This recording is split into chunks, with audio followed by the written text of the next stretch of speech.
Welcome दोस्तों, आप सभी को एनएलपी के वीडियो सीरीज में स्वागत है। लास्ट क्लास में हम लोगों ने डिस्कस किए थे लास्ट वीडियो में कि व्हाट टू वेब क्या होता है और इसका क्या एडवांटेज है respect to the bag of word TF IDS के रिस्पेक्ट में क्या एडवांटेज है और व्हाट टू वेब कि कितने टाइप के होते हैं। तो हम लोगों ने डिस्कस किए थे कि मतलब कि सीबीओडब्ल्यू एंड स्क्रिप्ट ग्राम होते हैं। तो आज हम लोग डिस्कस करने वाले हैं ये वीडियो में कि सीबीओडब्ल्यू जो मेरा मॉडल है सो उसका मैथमेटिकल डेरिवेशन क्या होता है। हम लोग स्टार्ट करते हैं बेसिक से और उसके बाद हम लोग उसके मैथमेटिकल डेरिवेशन में हम लोग जाकर देखेंगे। तो इस वीडियो में इसको मैंने दो भाग में डिवाइड किया है इस वीडियो को। पहले वीडियो में हम लोग देखेंगे कि फॉरवर्ड प्रोपेगेशन किस प्रकार हो रहा है और नेक्स्ट वीडियो में हम लोग देखेंगे बैकवर्ड प्रोपेगेशन कैसे हो रहा है। तो उसके सारे मैथमेटिकल टर्म को देखेंगे कि वो मैथमेटिकल टर्म को हम लोग कैसे कैलकुलेट करते हैं। तो पहले हम लोग देख लेते हैं इसके बेसिक क्या है। तो बेसिक देखते हैं कि सीबीओडब्ल्यू मॉडल क्या है। सो जैसे कि मेरे पास ये एग्जांपल है,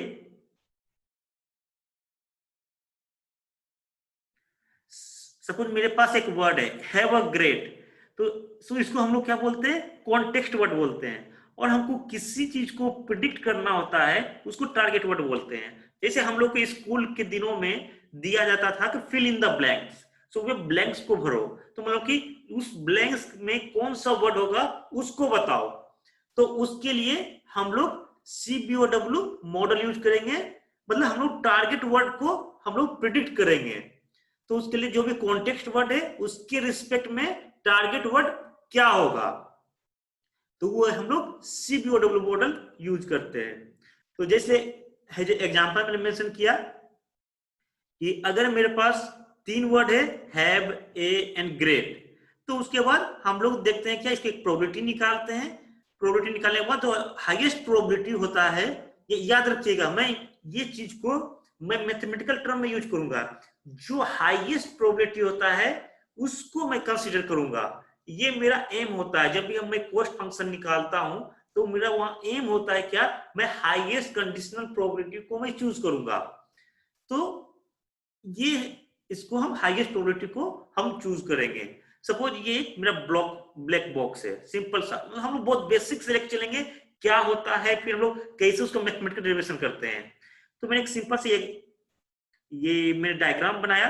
सो जहां मैंने मेंशन किया है हैव ग्रेड थ्री वर्ड्स, मतलब थ्री विंडो में है यहाँ यूज कर रहा हूँ। उसके बाद मैं यहाँ प्रिडिक्ट कर रहा हूँ। सो एक सिंपल सा एग्जांपल है और ये डायग्राम मैंने एक जर्नल पेपर से लिया है। सो इस जर्नल पेपर में मेरे पास के नंबर ऑफ मेरे पास के नंबर ऑफ विंडो है। So according to our requirement, so suppose मेरे पास यहाँ इनिशियली थ्री वर्ड है तो मेरे पास यहाँ थ्री विंडो होगा। अगर मेरे पास फोर वर्ड है तो मेरे पास फोर विंडो होगा। अगर मेरे पास सी वर्ड है तो मेरे पास सी नंबर ऑफ विंडो होगा। सो यहाँ पर सी, तो यहाँ पर ये हो गया, मेरे पास जितने वर्ड होंगे उतने नंबर मेरे पास सी होंगे। तो हम सी डिनोट कर रहे हैं मेरे वोकेबुलरी में कितने वर्ड है, तो उसके अनुसार हम विंडो डालते हैं, उस विंडो में असाइन करते हैं। सो इस चीज को मैंने बताया था कि कोई भी वर्ड है उसको हम लोग कैसे असाइन करते हैं। मैंने वन हॉट इनकोडिंग से मैंने समझाया था कि कैसे हम लोग असाइन कर लेते हैं। जैसे मैंने प्रीवियस क्लास में, जैसे देखिए मेरा वोकेबुलरी है, अगर हैव निकालना रहता है तो ये वोकेबुलरी है। अगर यहाँ केवल वन दे देता हूँ और ये जीरो दे देता हूँ तो मेरा क्या होता है, ये हैव को डिफाइन करता है। तो मेरा वन हॉट इनकोडिंग होता है। तो सेम ये वो वन हॉट इनकोडिंग मैं यहाँ भी लगाऊंगा। सो मैं भी यहाँ वन हॉट इनकोडिंग लगाऊंगा, उसके बाद ये वर्ड यहाँ जाएगा, आगे नेक्स्ट लेयर में जाके मेरा फाइनली आउटपुट देगा। तो ये सिंपल सा डायग्राम है। तो इस डायग्राम में आगे फिर हम लोग को कैसे क्या करना है ये अब देखना है कि डायग्राम में क्या क्या चीज है। तो इसको हम समझने के लिए हम सी वर्ड यूज नहीं करते हैं, total number of C word है, हम समझने के लिए केवल वन वर्ड यूज करते हैं, मतलब सी इक्वल टू वन। सो अगर वन वर्ड करते हैं तो मेरे पास एक ही विंडो रहेगा। तो हम लोग केवल इतने डायग्राम को यूज करते हैं। अगर इतने डायग्राम को हम समझ गए, इसका मतलब सेम थिंग मेरे पास सी नंबर ऑफ वर्ड को सेम चीज हम रेप्लिकेट करेंगे। तो हम लोग एग्जाम्पल के लिए समझने के लिए सी इक्वल टू वन, मतलब केवल हम वन वर्ड लेते हैं। जैसे कि हैव आ ग्रेड था, समझिए हम केवल हैव ले लिए।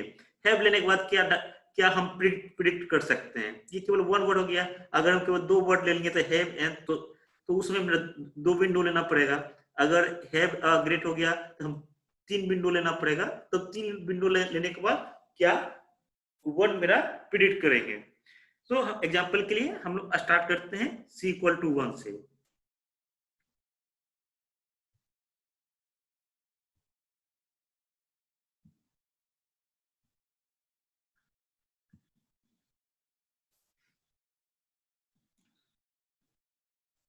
चलिए हम लोग यहां पर देखते हैं, मैंने एक डॉक्यूमेंट बनाया है। आप ये डॉक्यूमेंट को भी रेफर कर सकते हैं, और ये डॉक्यूमेंट मेरे गिटहब में अपलोड किया हुआ है।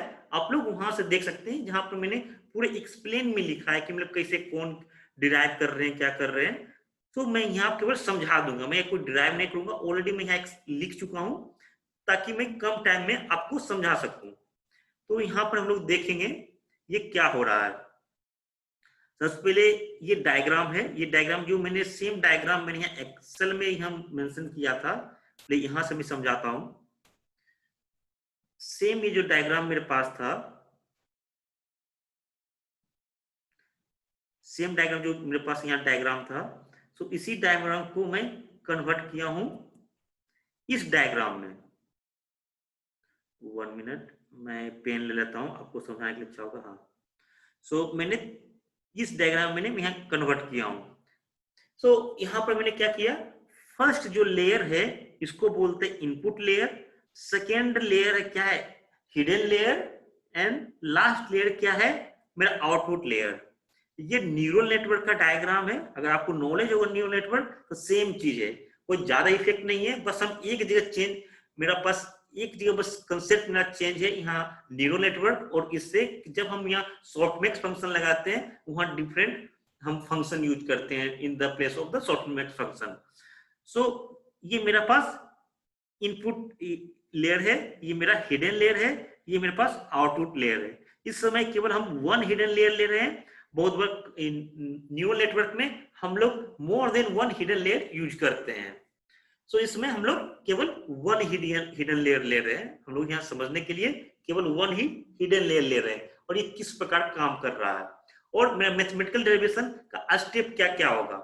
तो उसके लिए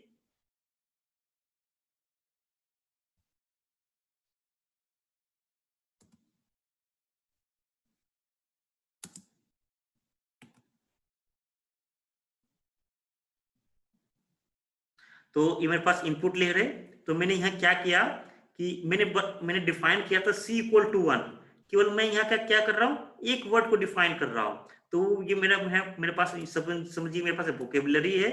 सो मेरे पास वोकेबुलरी में ये था, यहाँ पर हैव है, हैव, ग्रेट, सपोज यहाँ डे है। तो हमको डिफाइन करना होगा। सपोज हमको केवल वन वर्ड हैव से यूज करना है, तो हम यहाँ वन डिफाइन करेंगे। रिमेनिंग ये 0 0 से डिफाइन होगा, तो केवल यहाँ वन आएगा यहाँ पर। सो हम इनिशियली मान के चल रहे हैं, अभी 1 एंड 0 डिफाइन नहीं कर रहे हैं। उसके बाद हम मान के चल रहे हैं केवल x1 x2, हम x1 इसको मान रहे हैं, ये x2 मान रहे हैं, इसका वैल्यू x3 है एंड x4 है। मतलब ये वोकेबलरी में 4 वर्ड है, मतलब v इक्वल टू 4 इसको डिफाइन कर रहे हैं मेरे वोकेबलरी में कितने वर्ड है। तो सपोज हम 4 वर्ड से यूज कर रहे हैं, तो मेरा हो गया v इक्वल टू 4 एंड मेरा विंडो साइज कितना है, केवल 1 ले रहा है, c इक्वल टू 1। तो मेरा ये क्या हो गया, डायमेंशन v डायमेंशन हो गया। इसका डायमेंशन मेरा कितना 4 हो गया। अब हम लोग क्या करते हैं, ये x मान लो कि x1 इक्वल टू 1 है, अगर हैव यूज करते हैं x2 इक्वल टू 0 होगा, x3 इक्वल टू 0 होगा, x4 इक्वल टू 0 होगा। इसका मतलब ये है वन हॉट इनकोडिंग है। बट इनिशियली हम लोग x1 x2 x3 x4 define कर रहे हैं। तो उसके बाद हम लोग देखेंगे इसका क्या इफेक्ट पड़ रहा है।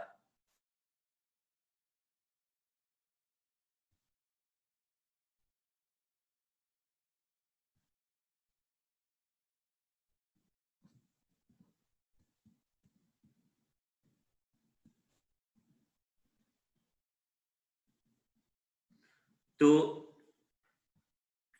1 मिनट, यहाँ से पहले हम इसको इरेज करते हैं, आपको समझने में आसानी होगा। हाँ, तो यहाँ पर हम लोग x1 x2 एंड x3 सभी को हम डिफाइन कर दिए। ये मेरे पास इनपुट है, इस इनपुट को हम लोग इनपुट लेयर में डिफाइन कर रहे हैं। और ये मेरे पास हम इनपुट लेयर और हिडन लेयर के बीच में एक वेट डालते हैं। सो मेरे पास ये वेट है, ये मेरे पास इनपुट लेयर मैंने एक बनाया है समझने के लिए। ये मेरे पास इनपुट है, तो इनपुट में क्या हो गया, v equal to 4, v equal to 4। So और इनपुट और हिडन के बीच में समझिए ये मेरे पास हिडन लेयर है। तो हिडन लेयर कैसे बनेगा, तो उसके लिए हम लोग क्या करते हैं, एक वेट होता है। सो इनिशियली हम कोई एक वेट डिफाइन करते हैं, तो और इसको हम मल्टीप्लाई करेंगे वेट के साथ, तो मेरे पास हिडन लेयर का बनेगा। ये मेरे पास वेट हो गया। ये मेरे पास हिडन लेयर को सब मुझे हम डिफाइन कर रहे हैं। यहाँ 3 डायमेंशन है, h1 h2 and h3। Assume कर रहे हैं हम क्या, इसका डायमेंशन 3 है, मतलब v इक्वल टू 4, वोकेबलरी कितने हैं, c इक्वल टू 1, विंडो कितने यूज कर रहे हैं, 1 विंडो यूज कर रहे हैं। डायमेंशन हिडन लेयर का कितना है, सो n इक्वल टू 3। ये हम एज्यूम करके चल रहे हैं, तो आप कुछ भी एज्यूम कर सकते हैं, बस समझाने के लिए एज्यूम हम कर रहे हैं। तो मेरे पास ये इनपुट है b equal to 4 and just like x1 x2 x1 x2 x3 and x4 and weight है मेरे पास w। इसको हम समझाएंगे, मैंने आगे में सुना, बस थोड़ा सा एग्जांपल दे रहा हूँ, ये फ्लो कैसे काम करेगा आगे। सो ये वेट है, ये दोनों के बीच का ये वेट मेरा हो गया इनपुट लेयर हिडन लेयर का वेट। सो जिस मेरे पास ये है, तो उसको हम क्या करते हैं, इसको डिफाइन करते हैं weight between the input layer and the hidden layer, so we are defining as a w11। So for first node के साथ है तो w11, so second node and ये थर्ड नोड है, सो ये इसको w12, सो w13। सो एक नोड को डिफरेंट नोड को हिडन लेयर्स हम डिफाइन कर रहे हैं एक कलर से, तो w13। जस्ट लाइक इनपुट के सेकेंड नोड का हिडन लेयर के फर्स्ट नोड से हम डिफाइन कर रहे हैं, उसका उसके बीच का वेट क्या है, w21, same as w22 w23। Same as third node के इनपुट लेयर से वेट है मेरे पास हिडन लेयर का w31 w32 w3। तो मेरे पास वेट हम लोग डिफाइन कर रहे हैं। अगर समझिए अगर weight equal to w11 equal to 1 है, तो वे वहां पर रहेगा, यहाँ पर मतलब ये डिफाइन रहेगा। अगर नहीं है तो वे 0 हो जाएगा। तो ये अभी हम 1 एंड 0 नहीं डिफाइन कर रहे हैं, बस अभी हम लोग मैथमेटिकल डेरिवेशन कर रहे हैं। तो हम लोग जब मेरा एक्सप्रेशन बन जाएगा, हम किसी को भी हम अपने जो मेरा रिक्वायरमेंट होगा उसके अनुसार हम लोग 1 एंड 0 कर सकते हैं। तो अभी एज्यूम करके चलिए सारा का सारा वेट यहाँ अवेलेबल है। तो हम मैट्रिक्स बताएंगे, ये मैट्रिक्स कैसे बन रहा है, तो आगे हम लोग मैट्रिक्स देखेंगे। पहले अभी बस हम फ्लो देख रहे हैं, फ्लो कैसे चलेगा, हम लोग फॉरवर्ड जो प्रोपेगेशन है वो कैसे चलेगा। तो वे मेरा हिडन लेयर मेरा क्रिएट हो गया। अब नेक्स्ट दूसरा जो वेट है यहाँ पर रहता है एक hidden layer and output layer. तो आउटपुट लेयर के बीच में भी एक वेट होता है जो हम इनिशियली एक डिफाइन करते हैं। सो अरे ये वेट भी चेंज होता है, हम बताएंगे बैकवर्ड प्रोपेगेशन में इस वेट को भी हम लोग अपडेट करते हैं। पहले हम लोग डिफाइन कर लेते हैं कि ये मेरा वेट है। सो समझिए मेरा वेट है सेम, हम w11 डैश कर दिए, मतलब ये हिडन लेयर से मेरा आउटपुट लेयर के बीच में जो वेट है first node to first node, so w11 dash first node to second node, first node of hidden layer to the second node of output layer, so we are defining the w dash 1 2. So same as हम लोग define करेंगे first node of hidden layer to the third node of the output layer, so हम define करें w dash 1 3. first node of hidden layer to the fourth node of output layer हम लोग define करें w dash 1 4. सो इसी प्रकार हम different node से हम लोग यहाँ डिफाइन कर रहे हैं. सो यहाँ पर इसके कारण मेरे पास एक और वेट बनता है. ये मेरे पास जो आउटपुट आया, जो मैट्रिक्स आया, इस मैट्रिक्स को फिर हम लोग इस वेट के साथ मल्टीप्लाई करेंगे. तो सपोज हम लोग डिफाइन कर दिए w dash, तो इसको हम लोग मल्टीप्लाई करेंगे. जो मल्टीप्लाई करने के बाद आएगा तो मेरे पास एक और मैट्रिक्स बनेगा यहाँ पर. इस मैट्रिक्स को हम प्रोसेस करेंगे आगे सॉफ्टमैक्स फंक्शन से. तो मैंने लास्ट क्लास में बताया था, लास्ट वीडियो में मैंने बताया था सॉफ्टमैक्स फंक्शन क्या है. तो आप उसके डिटेल के बारे में मेरे लास्ट वीडियो में जाके देखिए सॉफ्टमैक्स फंक्शन क्या है. तो यहाँ पर हम लोग सॉफ्टमैक्स फंक्शन से इसको हम क्रॉस करेंगे. मेरा हो गया सॉफ्टमैक्स फंक्शन.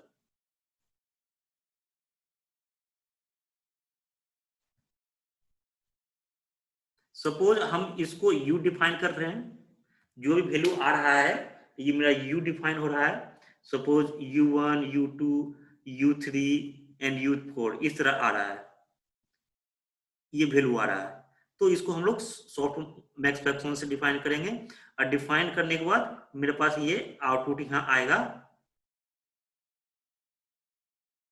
सपोज इसको हम लोग डिफाइन कर रहे हैं, इसका इनपुट को हम O1 डाल रहे हैं, इसको सेम एज O2 O3 या O4.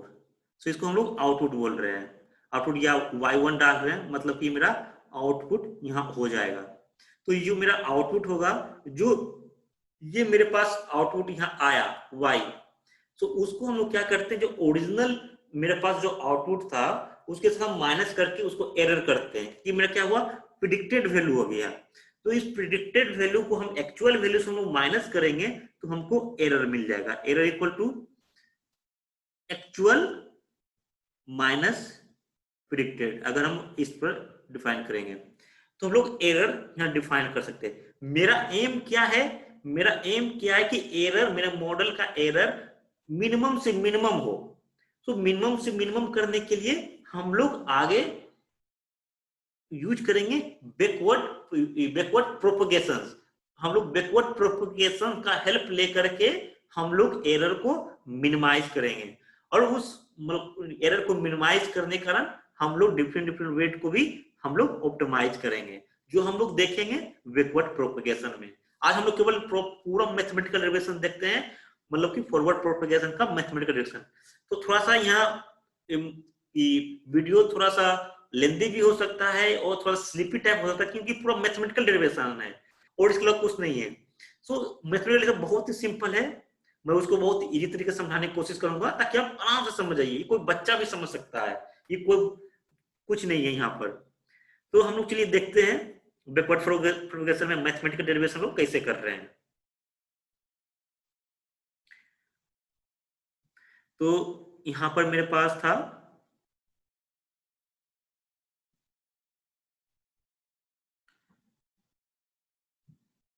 तो मेरे पास इनपुट लेयर है, मेरा हिडन लेयर है, और ये मेरे पास आउटपुट लेयर है.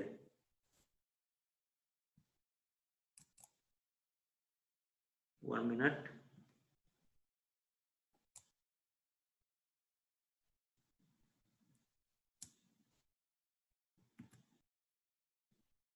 इसको जूम करता हूं तो ताकि आपको समझ में आए.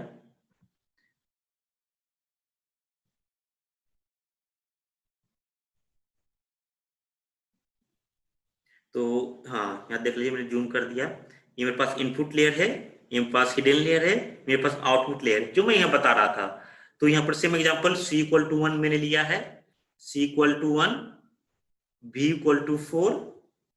v इक्वल टू 4 कौन कौन है, x1 x2 x3 x4 है. और n इक्वल टू 3. तो मैंने n इक्वल टू 3 एज्यूम करके चला है. ये सब चीज मैंने एज्यूम करके चला है. इस एजम्पशन पर आगे हम लोग डिराइव करते हैं इस बैग ऑफ वर्ड्स का जो मेरा न्यूरल नेटवर्क है उसको हम लोग डिराइव करते हैं।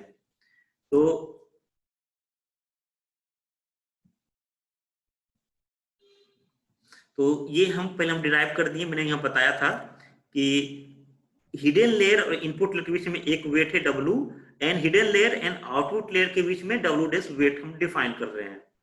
सो इसका वेट हम लोग यहाँ मेंशन किए W11, जो मेरे पास ये वेट आया था। यहाँ वेट क्या क्या था, W11, W12, W13। सो मैंने यहाँ मेंशन कर दिया, तुमने हमें लिख दिया W11, W12, W13। Same next का W21, W22, W23। सो हमने सेकंड रो में मेंशन कर दिया W21, W21, W22, W3 मैंने यहाँ मेंशन कर दिया। सेम है थर्ड जो नोड था, थर्ड नोड में W31, W32, W33। सो मैंने यहाँ मेंशन कर W31, W32, W33। Same 4 nodes के लिए W41, W42, W43। सो मैंने फोर्थ नोड्स के लिए मेंशन कर दिया W41, W42, W43। ये वेट हो गया न्यूरॉन, ये वेट ऑफ न्यूरॉन मेरा हो गया इनपुट लेयर और हिडन लेयर के बीच में, जिसको हम W से हम लोग डिफाइन कर रहे हैं। सो यहाँ पर हम देख लेते हैं कि हम लोग क्या डिफाइन किए थे। ये मेरा हो रहा है N क्रॉस, मतलब V क्रॉस N, इसका डायमेंशन V क्रॉस N, और यहाँ पर मेरा क्या है 4 क्रॉस 3 के अनुसार मेरा डायमेंशन हो रहा है। ये मेरा क्या हो गया 4 क्रॉस इंटू 3, ये मैट्रिक्स मेरा क्या बना 4 क्रॉस 3। 4 मेरा क्या था V था, और N मैंने 3 डिफाइन किया था, यहाँ पर एज्यूम लिया था। तो इसका डायमेंशन मेरा क्या है V cross N dimension. Same हम लोग देखते हैं वेट को, weight between the weight of neuron between hidden and output layer. तो सेम मैंने यहां डिफाइन किया था W1 डैश। सो सेम इस चीज को मैंने यहाँ मैट्रिक्स फॉर्म में मैंने मेंशन कर दिया। सारे यहाँ पर क्या क्या वेट था W11 dash, W12, W13, W14।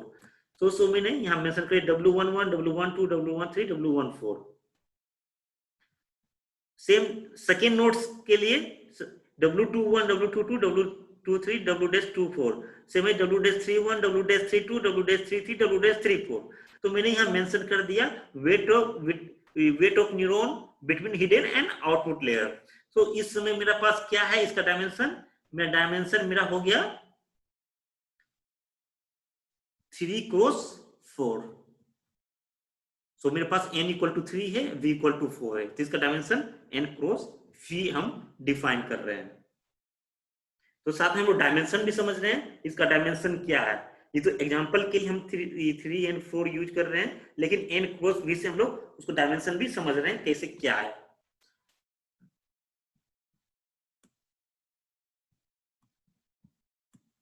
आगे सेम चीज को मैं एक ग्राफ से बताया हूं, एक बॉक्स से बताया हूं, जो मैं अभी समझाया भी था कि पहले मैंने इनपुट लेयर लिया, उसको तो मैंने वेट से मल्टीप्लाई किया तो हिडन लेयर बनेगा, और हिडन लेयर को जो मैं वेट से, जो मेरा weight between the hidden layer and output layer था W डैश, उसको मल्टीप्लाई करूंगा तो मेरा आउटपुट लेयर बनेगा।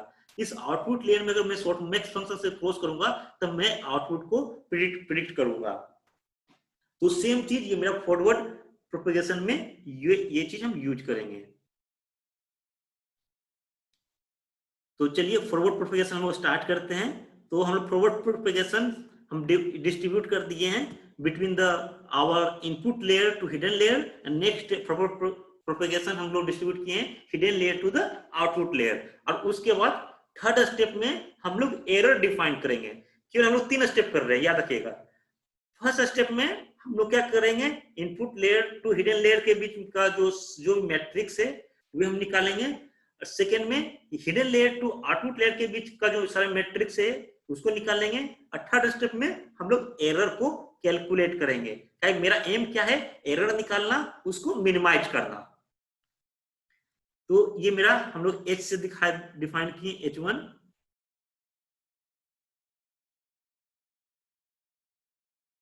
मैं पूरे पार्ट को नहीं लिया हूं, बस मैं ये पार्ट डिफाइन किया हूं input layer and hidden layer. So remaining layer को मैंने पूरी तरह से डिफाइन नहीं किया हूं, बस इतना ताकि हम आराम से समझ सके। बहुत ही सिंपल है समझने के लिए। तो हम सारे वेट को हमने डिफाइन किया, x1 है कि x1 इससे मल्टीप्लाई होगा, x1 इंटू W1, x1 ये मेरा H1 इक्वल टू, सो H1 इक्वल टू क्या होगा, इस सारा मल्टीप्लाई होगा ये H1 W111, सो ये हो जाएगा मेरे पास X2 इंटू W21 X2।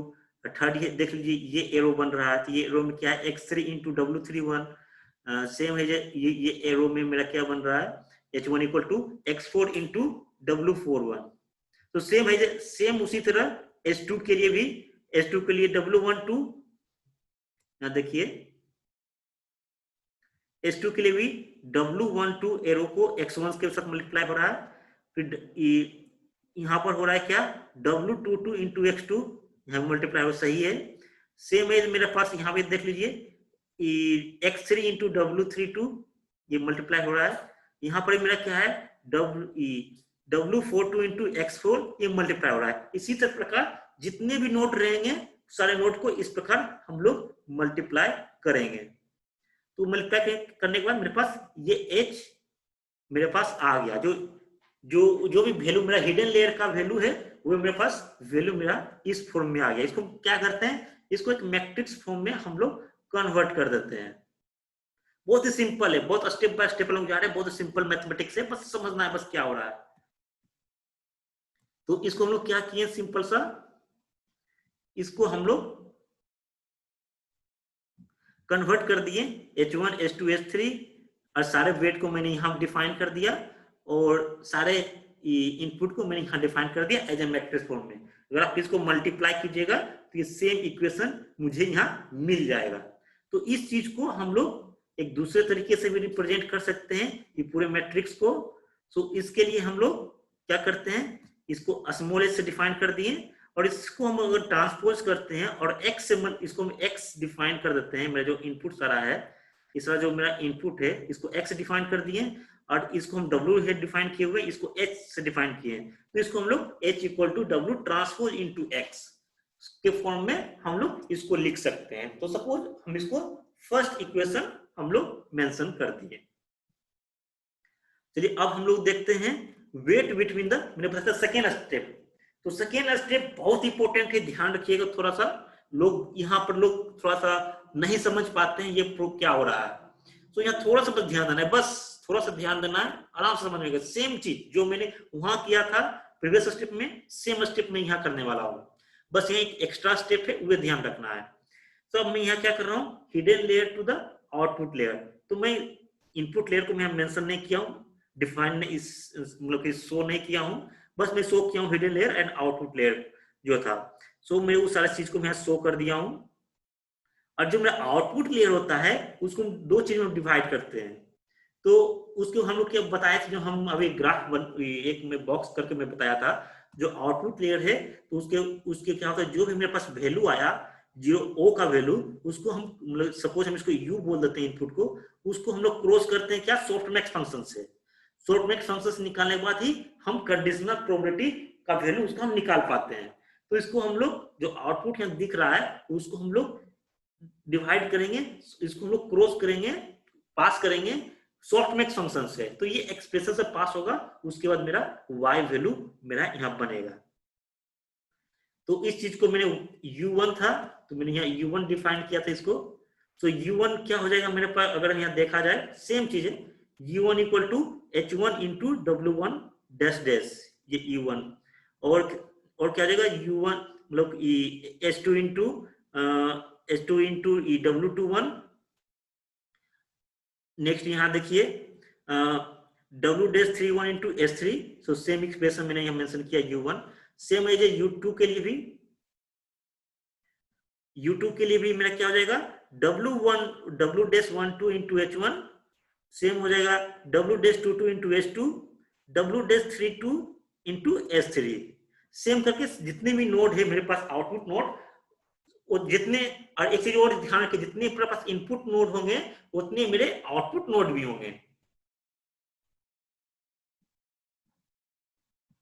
सो ये इक्वेशन हम लोग यहाँ लिख सकते हैं। इस तरह से हम लोग इक्वेशन हम लोग मेंशन यहाँ कर, जितने भी नोड होंगे इस पर सेम इक्वेशन को हम लोग ये मैट्रिक्स फॉर्म में हम लोग मेंशन कर दिए। सेम चीज को मैट्रिक्स फॉर्म में, सिंपल सा मैथमेटिकल टर्म है उसको यूज कर सके। और इसको हम लोग स्मॉल यूज डिफाइन किए, इसको डब्ल्यू डैश डिफाइन किए, इसको एच से डिफाइन किया ऑलरेडी। तो इसको हम लोग इस इक्वेशन फॉर्म में हम लोग लिख सकते हैं, U equal to W dash transpose into H. इस फॉर्म में हम लोग यूज कर लिए। अब हम लोग को देखना है क्या, अब इसको हम लोग क्या करेंगे, यू जो निकला यहां समझना है, ये जो यू जो निकला मेरे पास, इसको हम लोग फाइनली जो मेरा यू बनेगा समेशन के बाद, यू जो निकला इसको हम सॉफ्टमैक्स फंक्शन से हम लोग पास करेंगे। तो सॉफ्टमैक्स फंक्शन क्या होता है, एक power x divide by summation of एक पावर एक्स आई। तो मेरे पास क्या था, मेरे पास मेरे पास u1 u2 u3 and u4 था, और उसके मेरे पास चार आउटपुट आना चाहिए, y1 y2 y3 and y4। तो हम लोग सॉफ्टमैक्स से पास करेंगे, तो y1 इक्वल टू क्या हो जाएगा, तो y1 इक्वल टू मेरे पास हो जाएगा e के power u1 divide by total e के पावर u1 प्लस e के पावर u2 e के पावर u3 प्लस e के पावर u4। तो मेरे पास जितने भी मेरे पास आउटपुट इंटरमीडिएट वैल्यू होंगे ये सारे यहाँ आ जाएंगे। तो सपोज सेम है, यहाँ मेरे पास एक प्रोबेबिलिटी आ जाएगा, कंडीशनल प्रोबेबिलिटी वैल्यू आ जाएगा। सेम है y2 के लिए same 3 e power u2 divide by e power u1 plus e power u2 e power u3 plus e। तो हम जितने भी मेरे पास आउटपुट है सेम तरीके से हम लोग इसको इस तरह हम लोग लिख सकते हैं। सेम चीज इसको हम लोग डिफाइन कर दिए कि अगर व्हाट इज द मतलब अगर ऑलरेडी मेरे पास कॉन्टेक्स्ट वर्ड दिया हुआ है, तो मतलब कि मेरे पास मेरे पास आउटपुट आने का जो वर्ड है, मेरा आउटपुट वर्ड है, उसका कंडीशनल प्रोबेबिलिटी क्या है, तो ये हम डिफाइन कर रहे हैं। इसका ये मेरा फाइनली वैल्यू मेरा पास ये बनता है। तो इसको हम लोग, और मेरा एम क्या होता है, तो ये तो मेरा निकल गया, आउटपुट निकल गया जो हम पास कर दिए। लेकिन पास करने के बाद फिर हम लोग क्या करते हैं कि हम लोग देखते हैं कि मेरा एरर कम होना चाहिए। थर्ड स्टेप मैंने बताया था, थर्ड स्टेप बहुत ही सिंपल है। First step, second step, now third step. Third step में हम लोग देखेंगे, हम एरर को कैलकुलेशन करेंगे। मेरा ऑलवेज एम होगा एरर कम होगा तो मॉडल मेरा अच्छा होगा। तो उसके लिए एरर कम होगा, तो उसके लिए हम लोग पहले क्या कर देखेंगे कि जो मेरा जो लॉस फंक्शन है, तो लॉस फंक्शन में हम डिफाइन किया है कि जो मेरा लॉस फंक्शन है, कंडीशनल प्रोबेबिलिटी जो है वो मेरा वैल्यू ज्यादा होना चाहिए। तो मैं मेंशन भी किया है, the objective is to maximize the conditional probability of observing the actual output word W0 given the input context word loss function. तो हम लोग लॉस फंक्शन को इस तरह डिफाइन कर सकते हैं, max into P of W0 by W1, so maximum of y of j, जो मैंने यहाँ डिफाइन किया था ऊपर में, सिंपल सा है। सो इसको हम लोग मैक्सिमाइज करते हैं, ये वैल्यू को हम लोग क्या करते हैं, जो मेरे पास आउटपुट आता है, जो मैक्सिमम वैल्यू होता है, हम उसको लेना चाहते हैं। तो इसलिए हम लोग क्या करते हैं, इस लॉस फंक्शन को हम लोग मैक्सिमाइज करते हैं। इसको हम लोग एक्सपोनेंशियल टर्म रहता है, इसको हम लॉग टर्म में हम लोग कन्वर्ट कर लेते हैं, ताकि हम लोग उसको आराम से डिराइव कर सके। तो मैंने लॉग टर्म में कन्वर्ट किया। अब हम लोग एरर कैलकुलेट करेंगे। तो सेम चीज है, हम लोग को पता है yj, तो हम लोग सपोज हम मान लेते हैं कि मेरे पास जो फोर्थ वर्ड है मेरा आउटपुट वर्ड है, एज्यूम करते हैं एक बार।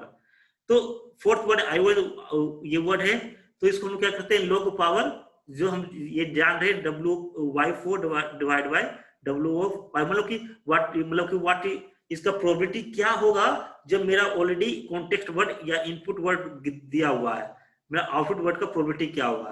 तो मैंने यहाँ डिफाइन किया था, मैंने ऊपर डिराइव भी किया था, तो e के power u1 divide by summation of uj। तो इसको मैंने यहाँ log में डिफाइन किया है, log ऑफ yj। तो इसको हम log में हम लोग डिफाइन कर देंगे, e के power u4 divide by e के पावर u1 u2 u3। तो इसको हम मेंशन इस तरह लिख सकते हैं, e के पावर u4, ये log e और e करके मतलब u4 हो जाएगा। एरो हम मतलब इस वर्ड का हम एरर निकाल रहे हैं, अगर एज्यूम इसको कर रहे हैं तो u4 minus log power u1 u2 u3 u4। तो ये मेरा हो गया, किस प्रकार हम लोग डिफाइन कर सकते हैं। तो इसको हम लोग जनरल फॉर्म में चाहे तो हम लोग क्या चाहते हैं, एरर को मिनिमाइज करें। एरर को मिनिमाइज करने के लिए क्या कर सकते हैं, इसको हम लोग डेरिवेटिव लेकर के यूज कर सकते हैं, या हम लोग वेब प्रोपेगेशन से हम लोग यूज करेंगे, जो हम लोग अगले वीडियो में देखेंगे कैसे हम लोग वेब प्रोपेगेशन से हम लोग एरर को मिनिमाइज करते हैं और हमारे वेट को हम लोग ऑप्टिमाइज करते हैं। तो इस चीज को सेम फॉर्म को हम लोग एक जनरल फॉर्म में equal to log of summation of v j equal to 1 e power uj minus u equal uj star. तो इस फॉर्म में हम लोग लिख सकते हैं एरर को। तो ये तो मेरा हो गया कैसे हम लोग फॉरवर्ड प्रोपेगेशन यूज कर रहे हैं CBWO मॉडल में। अब हम लोग नेक्स्ट वीडियो में देखेंगे बैकवर्ड प्रोपेगेशन से हम लोग कैसे यूज करेंगे, कैसे हम लोग एरर को रिड्यूस करेंगे, कैसे हम लोग वेट को ऑप्टिमाइज करेंगे, और उस पर्टिकुलर ऑप्टिमाइज वेट से हम लोग फाइनल मॉडल बनाएंगे और उसे फाइनल मॉडल हम लोग वर्ड को प्रिडिक्ट करेंगे। तो ये सिंपल सा मैथमेटिकल रिलेशन है। आप देख सकते हैं कुछ नहीं मैंने किया, 3 स्टेप में पूरा फॉरवर्ड प्रोपेगेशन कंप्लीट हो गया। सेम चीज में बैकवर्ड प्रोपेगेशन में भी हम लोग देखेंगे। अगर ये वीडियो अच्छा लगे जरूर लाइक कीजिए, शेयर कीजिए और अपने दोस्तों के बीच में अवश्य शेयर कीजिए ताकि उनको भी ये नॉलेज उनको भी मिल सके कैसे बहुत इजी तरीके से हम लोग वर्ड टू वेक मॉडल पढ़ सकते हैं। तो थैंक यू एवरीवन, चलिए हम लोग मिलते हैं नेक्स्ट वीडियो में।